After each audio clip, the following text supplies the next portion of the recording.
बिस्मिल्लाहिर्रहमानिर्रहीम। Second year English chapter number 1 मुकम्मल explain करेंगे। वीडियो को मुकम्मल देखिएगा।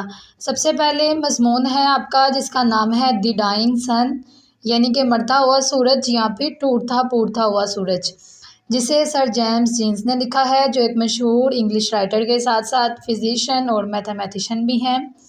वीडियो को 3 हिस्सों में तकसीम किया गया है। सबसे पहले हिस्से में मज़मून के बारे आपको उर्दू ज़बान में मुख्तसर तारुफ़ करवाएंगे। इसमें बुनियादी क्या क्या चीज़ें बताई गई हैं। दूसरे नंबर पर अहम सवालात शेयर करेंगे जवाबात के साथ, और साथ में उसे उर्दू में तर्जुमा भी करेंगे। तीसरे नंबर पर मोस्ट इम्पोर्टेंट एमसीक्यूज़ और सिनोनिम शेयर करेंगे जो कि सॉल्व होंगे। तो आइए सबसे पहले इंट्रोडक्शन देखते हैं। चैनल पर नए हैं तो चैनल को सब्सक्राइब कर दें ताकि नेक्स्ट लेक्चर्स की वीडियो आप तक बर वक्त पहुँचती रहे। The dying sun sir James Jeans का एक तहकीकी रिसर्चिंग ऐसे है। इस मज़मून में वो सूरज के साइज़ का ज़मीन और कायनात के मुकाबले में ज़िक्र करते हैं। वो कहते हैं कि कायनात में बेशुमार सितारे हैं और इनमें से ज़्यादातर हैं वो सूरज से भी बड़े हैं। ये सितारे कायनात में लाखों मील दूरी पर सफ़र करते हैं और शाज़ो नादिर ही एक दूसरे के करीब आते हैं, यानी कि ऐसा बहुत ही कम होता है कि कोई भी सितारा जो है वो ट्रैवल करते हुए एक दूसरे के करीब आ जाए। सर जेम्स जीन्स जो हैं ये ज़मीन और हमारे निज़ाम शमसी के दीगर सियारों की तख्लीक क्रिएशन के बारे में बिग बैंग थ्योरी पर यकीन रखते हैं। वो कहते हैं कि तकरीबन 2000 मिलियन साल पहले एक आवारा यानी कि एक वॉन्डरिंग स्टार जो था वो सूरज के करीब आया और उसकी कशिश सकल यानी कि ग्रेविटेशनल उसकी जो फोर्स थी उसने सूरज की सतह पर एक बहुत बड़ी लहर पैदा कर दी, टाइड्स बना दी। ये लहर इतनी बड़ी हो गई कि ये फट गई और इसके टुकड़े खला में बिखर गए। स्पेस में इसके जो टुकड़े थे वो बिखर गए। सूरज के ये जो बिखरे हुए टुकड़े थे सूरज के गिर्द घूमने लगे और यही वो सियारे हैं जिनमें से एक हमारी ज़मीन भी है। लिहाजा हमारी ज़मीन और दीगर सियारे एक नायाब यानी कि एक यूनिक इंसिडेंट हादसे के नतीजे में वजूद में आए। ये जेम्स जीन्स के मुताबिक है। मुसन्निफ़ बयान करते हैं कि ज़मीन पर ज़िंदगी कैसे शुरू हुई। वो कहते हैं कि इन्हें बिल्कुल मालूम नहीं कि ये कैसे हुआ, लेकिन ज़िंदगी का आगाज़ सादा यकहलवी जानदारों से हुआ और बाद में ये तब्दीली के अमल से गुज़रते हुए पेचीदा मखलूक़ात यानी कि कम्प्लेक्स क्रिएचर्स जैसे इंसान मैन है उसमें तब्दील होती गई। मुसन्निफ़ कहते हैं कि ज़िंदगी सिर्फ़ मौजू हालात में ही वजूद रख सकती है और ये हालात सिर्फ ज़मीन पर मौजूद हैं, यानी कि जहाँ पे ना बहुत ज़्यादा गर्मी हो ना बहुत ज़्यादा सर्दी हो, एक मॉडरेट टेम्परेचर हो, सिर्फ वहीं पर ही जो ज़िंदगी है वो एग्जिस्ट करती है। ये हालात सूरज से एक मखसूस फ़ासले पर हो सकते हैं जहाँ दर्जा हरारत ज़िंदगी के लिए मौजू हो। वो मज़ीद जो है इसमें कायनात के साइज़ को ज़मीन और सूरज के मुकाबले में बयान करते हैं।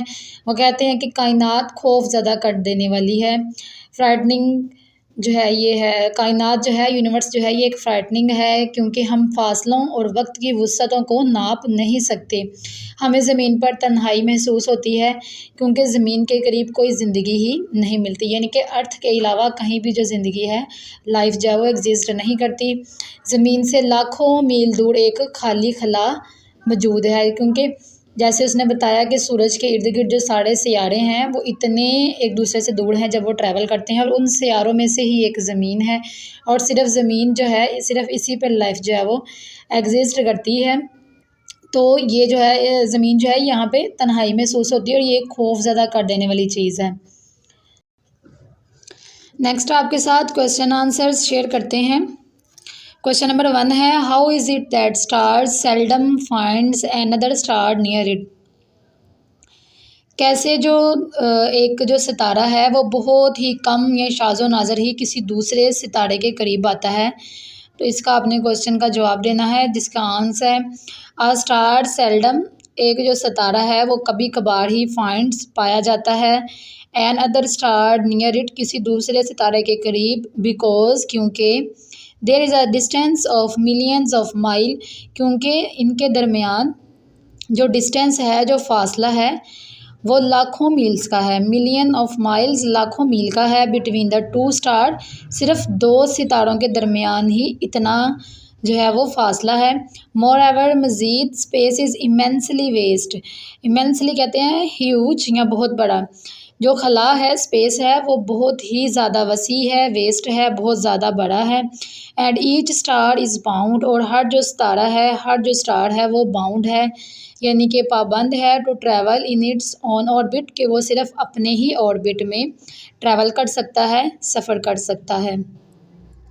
क्वेश्चन नंबर 2 है व्हाट हैपेंड, क्या हुआ, वैन जब, according to sir James Jeans के मुताबिक, अ वांडरिंग स्टार जब एक भटकता हुआ या आवारागर्दी करता हुआ कोई एक सितारा, through space came near the sun, जब वो सूरज के करीब आया। तो इसका आंसर है when a wandering star came near the sun, जब कोई एक भटका हुआ या आवारागर्दी घूमता फिरता हुआ सितारा जो है वो सूरज के करीब आया। इट रेज्ड टाइड्स, उसने इसके ऊपर जो है वो बुलंद लहरें बना दी। टाइड्स कहते हैं लहरों को, रेज्ड का मतलब होता है बढ़ाना। तो इसने इसके ऊपर जो है बुलंद लहरें बना दी on the surface of the sun, सूरज की सतह पर, सूरज की सरफेस पर। दीज टाइड्स, ये जो तमाम लहरें थी, फॉर्म्ड अ हाई माउंटेन, ये एक बड़ा सा पहाड़ की शक्ल में बड़ा सा पहाड़ बन गई। फॉर्म्ड का मतलब होता है बनना। On the surface of the sun, सूरज की सतह पर। That we can hardly imagine, जिसे जो है इमेजिन करना यानी कि तसव्वुर करना भी बहुत मुश्किल है। क्वेश्चन नंबर 3 है व्हाट हैपेंड, क्या हुआ, when the wandering star came near and nearer, जब एक जो भटका हुआ सितारा है या एक जो घूमता हुआ फिरता हुआ जो सितारा है वो करीब से करीब आता गया, तो फिर क्या होगा। When the wandering star came near and near the sun, जब ये सूरज के करीब से करीब तर आता जाएगा। The mountain on the surface of the sun, जो सूरज की जो सतह है उस पर जो टाइड्स जो लहरें हैं, ठीक है, उसने जो माउंटेन, वो जो पहाड़ बना था, रोज़ हायर एंड हायर, वो मज़ीद ज़्यादा ऊंचा होता जाएगा और ज़्यादा बढ़ता जाएगा। एंड वाज फाइनली, और फिर आखिरकार टोर्न इनटू पीसेस, वो छोटे छोटे टुकड़ों में टूट गया था, जिसे आप प्लैनेट्स और सियारे कहते हैं। नेक्स्ट क्वेश्चन नंबर 4 है व्हाट आर प्लैनेट्स, प्लैनेट्स क्या हैं यानी कि सियारे क्या हैं। And how did they come into existence, और ये किस तरह जो है पैदा हुए थे या किस तरह इनका वजूद कायम हुआ था।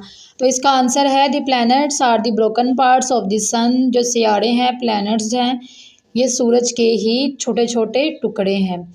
दे केम इनटू एग्जिस्टेंस, ये जो इनका जो वजूद है, ड्यू टू द टाइडल पुल, जब ये टाइडल पुल कहते हैं मदोजज़र की जो कशिश होती है या जो ग्रेविटेशनल फोर्स होती है सन और मून, सूरज और चाँद के दरमियान जो ग्रेविटेशन फोर्स है, और जिसकी वजह से फिर जो अर्थ जो ओशियंस हैं, ज़मीन पे जो समुंदर हैं, उसमें लहरें बनती हैं, तो उसे कहते हैं टाइडल पुल, यानी कि मदोजज़र की जो कशिश थी ये उसकी वजह से वजूद में आए। जो प्लैनेट्स हैं ये सूरज के छोटे छोटे टुकड़े हैं, और ये मदोजज़र की कशिश की वजह से, ड्यू टू टाइडल पुल, ये एग्जिस्ट हुए, इनका वजूद कायम हुआ। Caused by some star on the surface of the sun.